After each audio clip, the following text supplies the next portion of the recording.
It's been about half an hour since I heard those noises. It has all gone quiet, but I've got a bad feeling. I need to get the hell out of here. I'm going to pack up.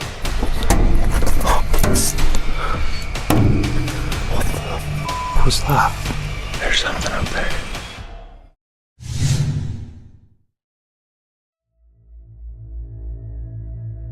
Crazy Quedy is a YouTuber from Nebraska with a deep love for the outdoors. His channel revolves around truck camping, and his videos have a way of making you want to drop everything and head somewhere remote. He's filmed in storms, bitter cold, and conditions most people would never consider sleeping in. His audience loves him for it, but this time, he decided to try something a little different. Instead of the open wilderness, he'd be spending the night inside an abandoned farmhouse, alone, somewhere out in the Nebraska countryside. Well, y'all, welcome back. So I'm out here on another adventure, and tonight we are out at an abandoned house, and this is out in the country. It's been abandoned for a while, as you can see. Sun's just starting to go down. Probably got an hour of light left. There's a couple other buildings out here that are falling over. One there too. Check that out. There's an old windmill tower.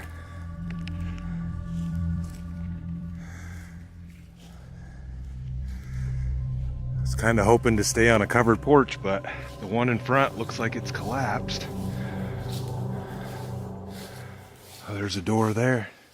He took a walk around the outside first, getting a feel for the place before committing to going in. What he found wasn't exactly welcoming. The structure had been left to decay for decades. A collapsed porch, crumbling out buildings, an old windmill frame standing crooked against the sky. Eventually, curiosity won out and he stepped inside.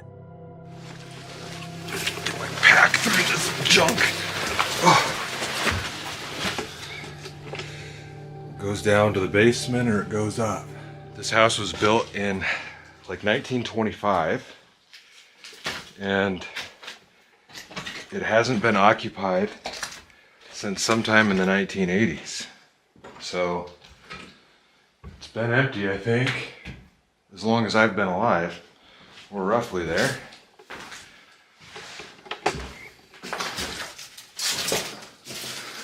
And then the closet under the stairs. Well, at least I know there's no people under that set of steps. Little elevated closet there, it looks like. What is that? An old Christmas decoration.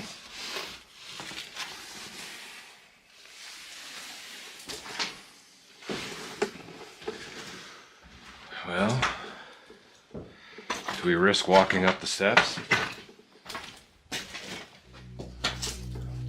Considering, I think we'll give it a whirl. The interior told the same story as the outside. Decades of stillness, layers of dust, and the particular kind of quiet that only comes when a place has been completely forgotten. He found his way downstairs and started getting his sleeping setup together for the night. It was the kind of environment that puts your nerves on a low, steady hum, even before anything actually happens. Well, why don't we, I'm already hearing things. Why don't we crack a drink open? I got a twisted tea, half and half. I have less than an hour of light left, yeah.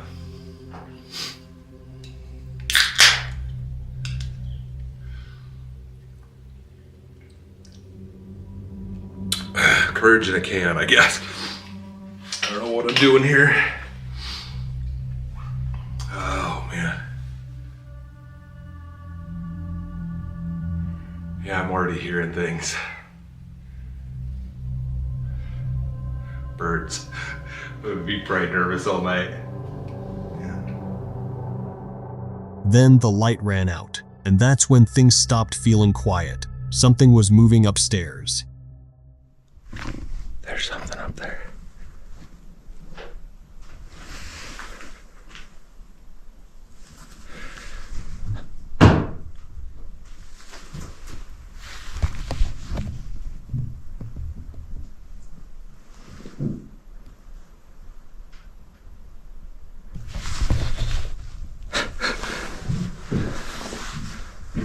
There's definitely something up there.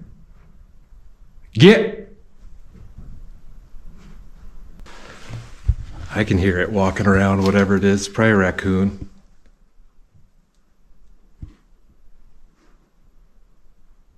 There's definitely something upstairs right now. I haven't even cooked dinner yet, and once I do dinner, I'll have to bag that up.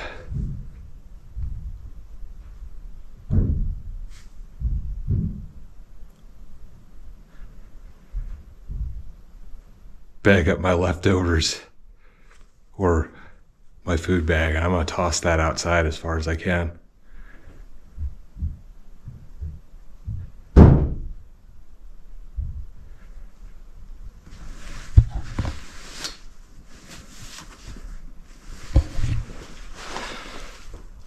Got our bear spray.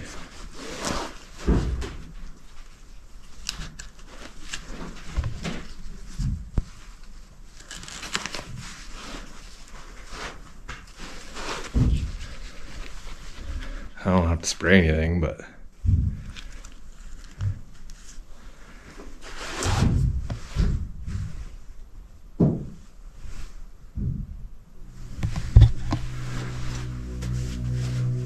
He could hear it clearly. Footsteps, or something close enough to footsteps that the distinction didn't much matter. Whatever was up there was moving around, slow and deliberate, directly above him. He grabbed his bear spray and stayed put, listening. The rational explanation was a raccoon. Maybe it was. But in a house like that, in the dark, rational explanations only go so far. A little while later, he spotted a mouse nearby, small enough that it couldn't have produced the sounds he'd heard from upstairs, which either means something else was up there. What do you think was actually moving around up there? Drop your theory in the comments. The Explorer Returns is a UK-based YouTube channel run by a man named Connor. His content takes him to some of the most dangerous, derelict, and deeply unsettling locations across the country. Abandoned buildings, isolated wilderness, places with histories that most people would rather not think about too hard. Overnight stays are a regular part of what he does. So is pushing into territory that gives most people pause. On April 17, 2026, Connor set his sights on a place he'd been circling for a while, Beelan's Nature Reserve. A forest with a reputation. The kind of place locals talk about in the same breath as a headless horseman. Sightings between the trees, and a crumbling foundation somewhere deep inside that used to be a dead man's home. Connor went in alone, with plans to stay until sunrise. Now, as promised, this is a video that I was going to do for a while. I'm going to be spending the night here alone. Weather's looking pretty bad. I think it's going to rain. It's 60% chance. Now, behind me, obviously, as I just mentioned, is the Beelan's Nature Reserve, supposedly a haunted forest. The main spirit that apparently haunts this forest is a headless horseman. The story is that a man, well, actually, there's two locations across this town where the headless horseman is sighted, where he was killed by a moving train while riding his horse, and where he used to live. Now, they say somewhere in the Beelands, now this place is miles long. Some people say that somewhere in the trees behind me, the man's house remains, or whatever remains of it from many years ago. I think it's the foundation. I don't think there's roof. They say his house is in there somewhere. I've never seen it. I've never seen pictures of it, but they do say it's in here. And they've heard and seen, apparently he's been seen in here. I mean, you know, I'm not sure about that, but apparently this place is haunted. Now, I can't deny that this place is creepy. I've been coming here since I was very young, and there have been some weird things go on around there. But the main reason of this video is that we are here today to go and camp the night there alone until tomorrow morning. The sun is setting in the next half an hour. I've got half an hour to get in there, set up, and we're going to go from there. All right, it's getting dark really quick, everybody. I need to hurry up, otherwise I'm going to be pitching up tent in the dark. The sun is literally setting in the next 10 minutes. It's very peaceful out here. I'm now fully set up with the tent.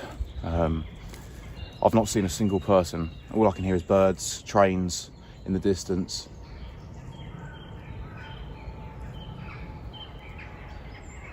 Can you hear that? That's the trains in the distance. It is now pretty much pitch black out here.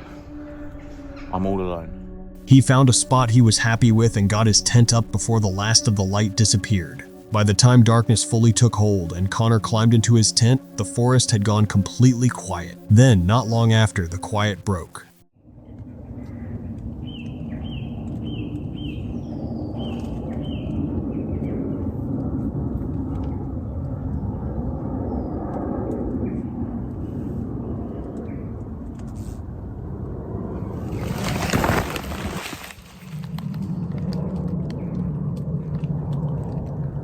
I heard walking.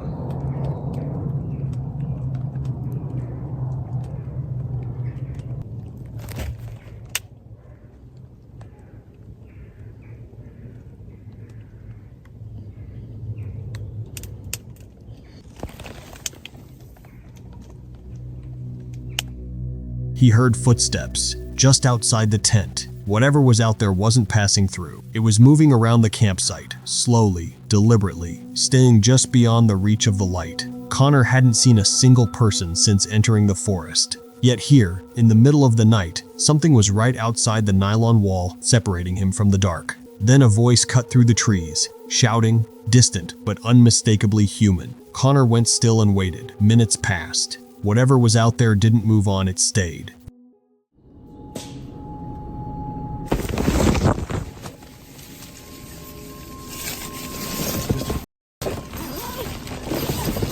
Let me out this thing. Who's there?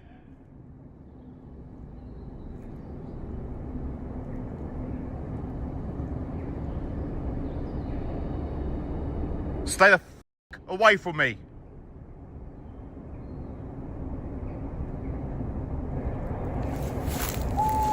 Oh my God, man. I don't think I can do this. Connor pushed outside to look, swept the area. Nothing. No movement, no figure, no sound. Just the trees and the dark staring back at him. He went back inside, tried to settle down. He didn't stay settled for long. This is about the point where I wish I could sleep. But I can't. I just...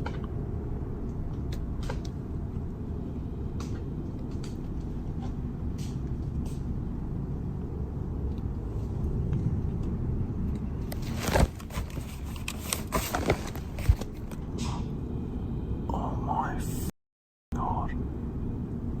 Did you hear? Did you fucking... I am getting really close to phoning people to come and rescue me because I just think this is...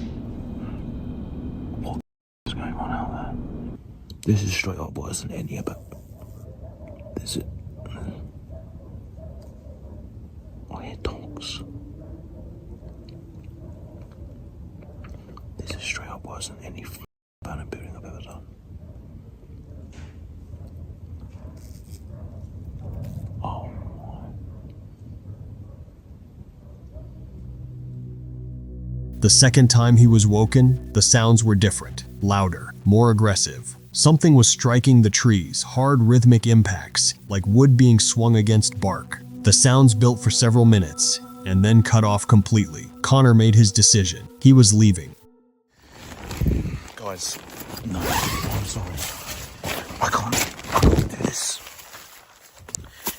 I can't do this. This is stupid. No, I'm gonna pack up and leave.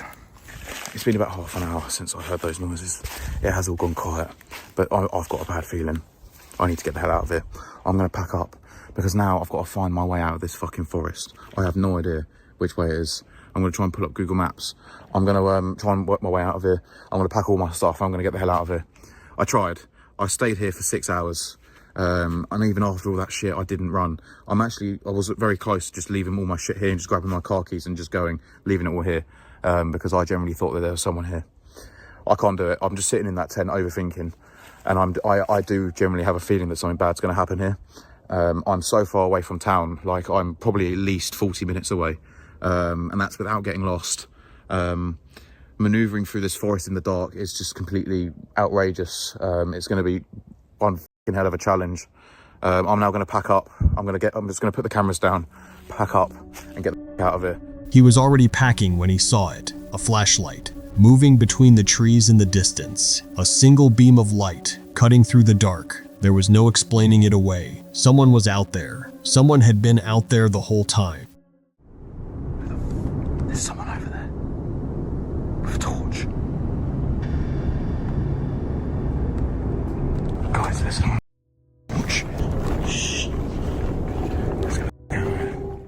Connor got out. He moved through the forest without being seen by whoever was carrying that light, and he made it back to his car. Physically, he was fine, but the experience he left with wasn't easy to set aside. The most frightening encounters in remote places aren't always the ones you can't explain. Sometimes they're the ones you almost can. Whoever was out there chose every single time to stay hidden. That's not an accident. That's a choice. And the thought of what might have happened had Connor stayed until morning, had he not trusted the feeling that something was wrong, is where this story gets genuinely difficult to sit with. He made it out, but only because he listened to that feeling early enough to act on it.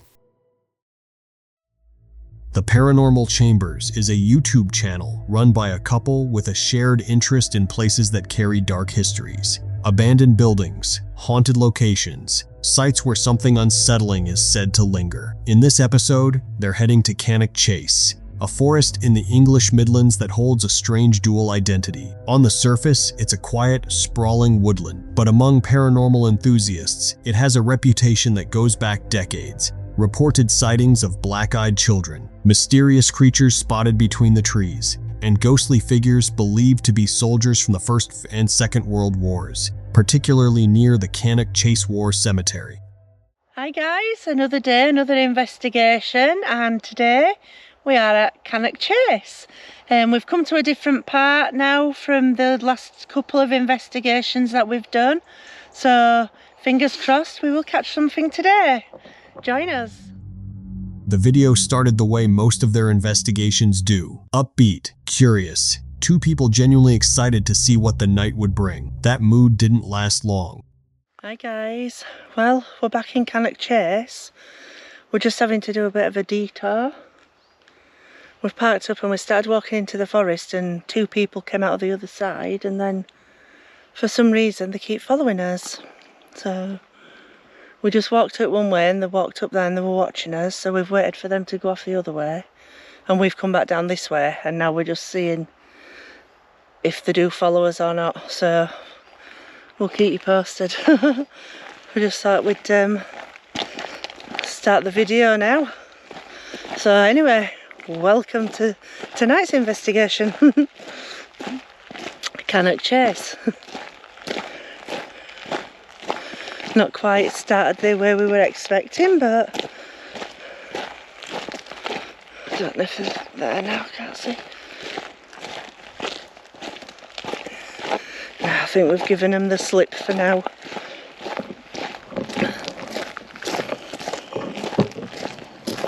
Oh, turn that off. Lots of weirdos around this place, I tell you. Yeah.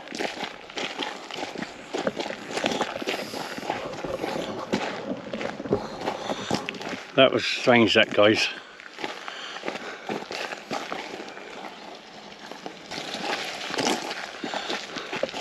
That was strange, that was. What happened is we parked up, found somewhere where we can go, do a bit of investigating in. And as we started walking, about 100 yards in, two people come walking out the brush.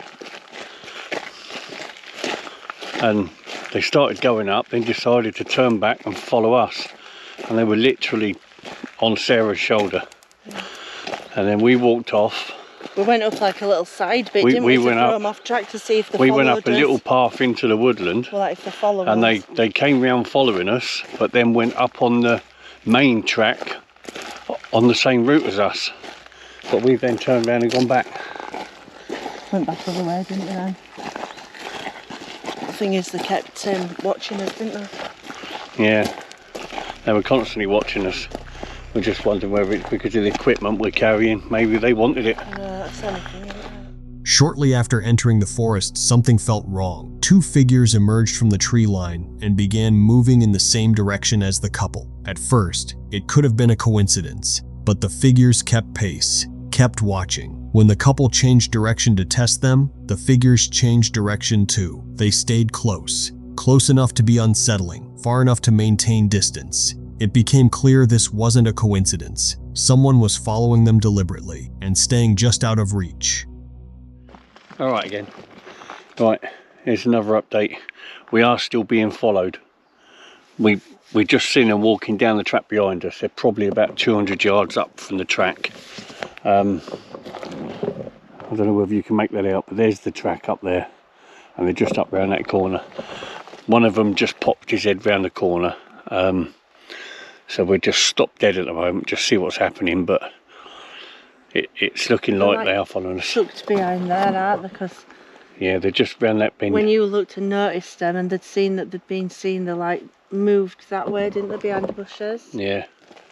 What do you reckon? Should we just sort of duck in somewhere? And... What about up here? Should we try go up there then? Yeah, come on. We'll sort of track what we're going to back. do, guys, we're going to go up here. Look, there's a little side track. I say if we track back and see if we can end up coming behind them. I'm just going to see if there's any... Can you hear them? You can hear them talking. Can you hear that? Listen. We don't really want to put the lights on, do we? You hear it? Turn camera that way so we can try and see on camera.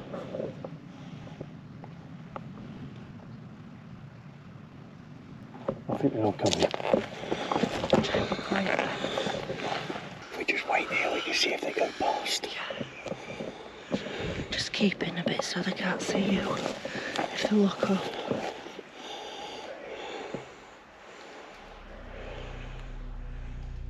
They waited and waited, watching the path, but no one came past. Whoever had been following them seemed to realize the trap and pulled back entirely. The couple took a different route out and made it to safety without any direct confrontation. What those two figures wanted, whether it was the equipment they were carrying, something else entirely, or something harder to explain, was never answered. What the footage does show, clearly and without ambiguity, is two people being tracked through a remote forest by strangers who knew how to stay just out of sight. Whether that's more frightening than anything paranormal is a question worth sitting with. Places like Cannock Chase draw people for all kinds of reasons, not all of them good. Going in without awareness, without preparation, and without some form of protection is a risk that has nothing to do with ghosts. That day, the couple got out safely, but it could have gone very differently.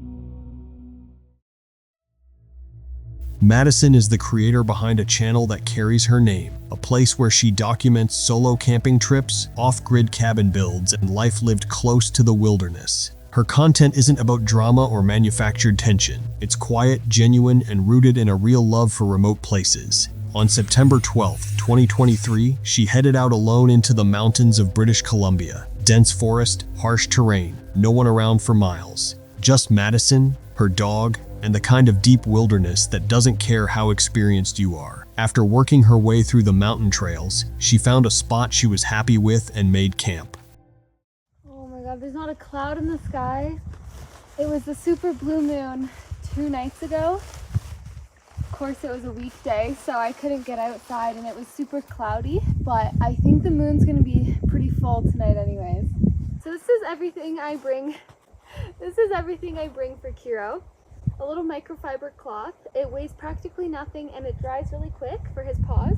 For a sleeping bag, he won't stay inside of mine, so I just use my big winter one for the both of us. It's dinner time, so we're bringing our food bag away from camp. We're gonna go eat somewhere we can hang it. Around. There you go. It's kind of windy, so hopefully you can hear me, but I have this little stasher bag. It's just a half-size sandwich one, and I dehydrated some chili in it that I made at home, and I was going to pour some hot water in it and just let it sit for a few minutes and then put it with some wraps, but I think I'm going to save that for tomorrow. Once the tent was up, she did something experienced backcountry campers learn early. She took her food well away from the campsite before eating, not just a few feet, far enough that any scent wouldn't linger near where she planned to sleep. After finishing her meal, she and her dog climbed higher up the mountain to look around, and when she turned back to check on the campsite from a distance, something stopped her cold. You guys, I see a bear. I'm not kidding. Oh my god. It looks brown. You can see it running.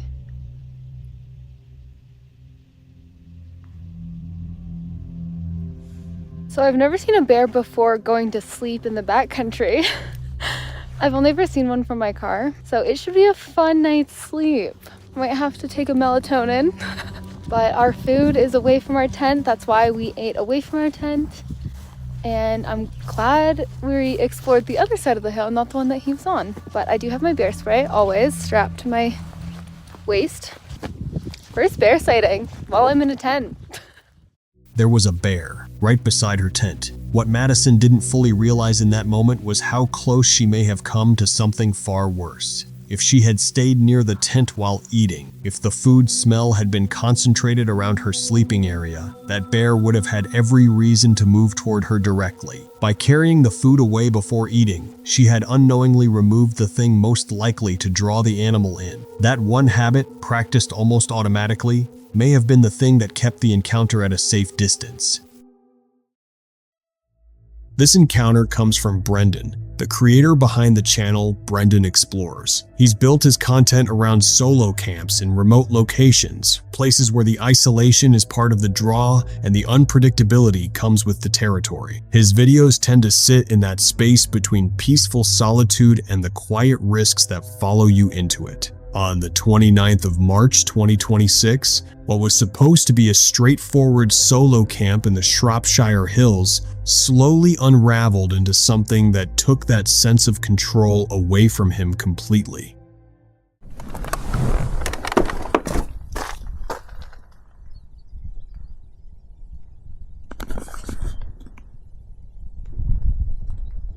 If it wasn't for the birdsong, it would be dead quiet.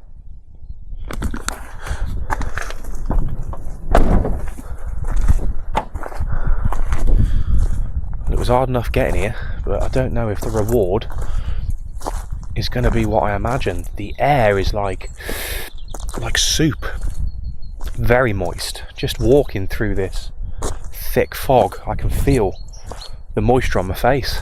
No one else in the car park. We're all alone. So I think it's time to get the curtains closed. I've got my coat on because it's so blooming cold in here. And I hope I'm going to be warm enough in that bed tonight. I do hope. It's, yeah, colder up in the hills. I think it's about 8 degrees in Shrewsbury. It's got to be touching 4 degrees here at the moment. As soon as the sun goes, as soon as the light goes, temperatures just drop drastically.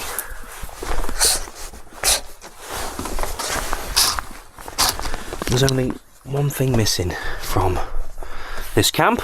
Well, there's a few things missing from this camp. Views, heat, and pudding. I could have done with some pudding tonight. Oh, but I've got my slippers on, keeping my feet warm. I've got my jacket on, which is just about keeping me warm in here. I'm shielded from the wind and whatever else is outside. But yeah, I feel all right. I feel okay. The conditions were already stacked against him from the start. Thick fog had rolled in and wasn't lifting visibility down to almost nothing. The landscape stripped of any depth or sense of direction. As night came on, the isolation tightened. The temperature dropped sharply, and something began to shift. It was subtle at first, just a feeling that the quiet wasn't quite right, that something just out of sight was waiting for the right moment. Why park right next to me? I heard what sounded like teenagers laughing and giggling before.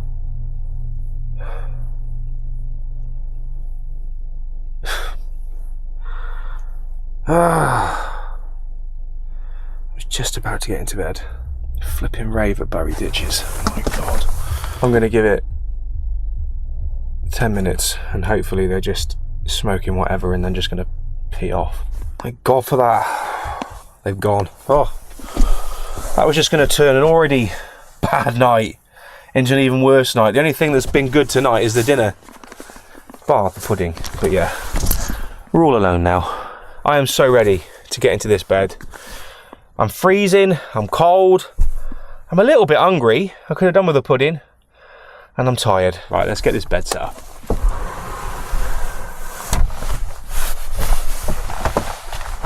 Oh, this brings back memories of car camping. getting into bed with 3 flipping layers on. Oh.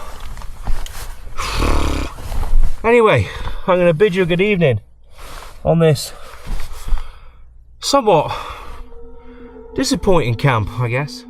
Through the night, the silence inside the van kept breaking. Distant laughter, scattered voices, footsteps that lingered a little too close, a little too long. Just when it seemed the group had finally moved on and the night could settle, the calm came apart again. Movement returning to the space. The stillness pulled back without warning. Just had someone pull up outside the van.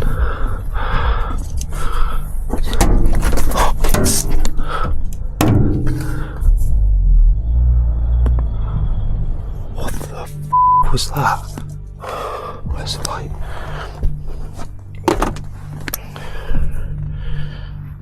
Right, I think they've just driven off.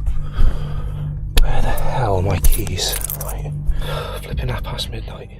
Just after midnight, something brought it all to a head. A vehicle pulled up outside the van without warning. Then came the impact, sharp, loud, and deliberate, striking the side of the van. He was caught completely off guard, scrambling in the dark, trying to process what had just happened. By the time he got himself together, the vehicle was already gone. All that was left was the silence it left behind and the clear understanding that this night had changed. Oh my god. Have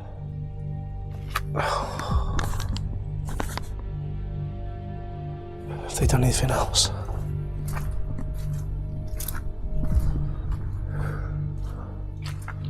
Just pelted eggs at the side of the van. This is one of those moments where I would just put the camera down and go home. I swear, when they first arrived, I'm pretty sure it's the same people that came back. Right, well away from buried ditches now. I've made a decision. I'm going home. I've had a night, to say the least. So yeah, I'm not going to be finding another park up tonight. It appeared to be the same group from earlier, back again, this time with a purpose. The isolation that had made this spot appealing in the first place had quietly become the thing working against him. No one nearby, no way to know what came next. Staying wasn't a realistic option anymore. There was no confrontation, no waiting it out. Just a quick decision and a fast exit, putting distance between himself and a situation that had stopped being predictable. What this night shows is something that gets overlooked. A location chosen for its solitude becomes a liability the moment something goes wrong. Out there alone, there's no nearby help, no one to call on. Just you, the dark, and whatever is unfolding around you. These situations rarely announce themselves clearly. It usually starts small, a sound that doesn't fit, movement that has no obvious source, a feeling that something has shifted, and by the time it registers fully, the situation has already moved past the point of comfort. That's what makes remote environments so difficult to read. They don't need something dramatic to feel unsafe. They only need one thing to change. Brendan's decision to leave wasn't panic. It was clarity, recognizing when a situation has moved beyond your control and understanding that staying put carries more risk than getting out. Because when you're completely on your own, awareness is all you have. It's the line between a quiet night and one that turns on you without warning. And that's what stays with you long after it's over. Not just what happened, but how fast something ordinary became something it wasn't supposed to be. And that's it for this one. Every clip tonight is a reminder that strange things don't always wait in haunted places. Sometimes they show up when you least expect them. If you enjoyed the video, consider subscribing. It really helps the channel, and there's a lot more coming. And if you've got your own theory about any of these encounters, leave it in the comments. All right, take care of yourselves, and maybe don't wander too far into the woods alone. I'll see you in the next one.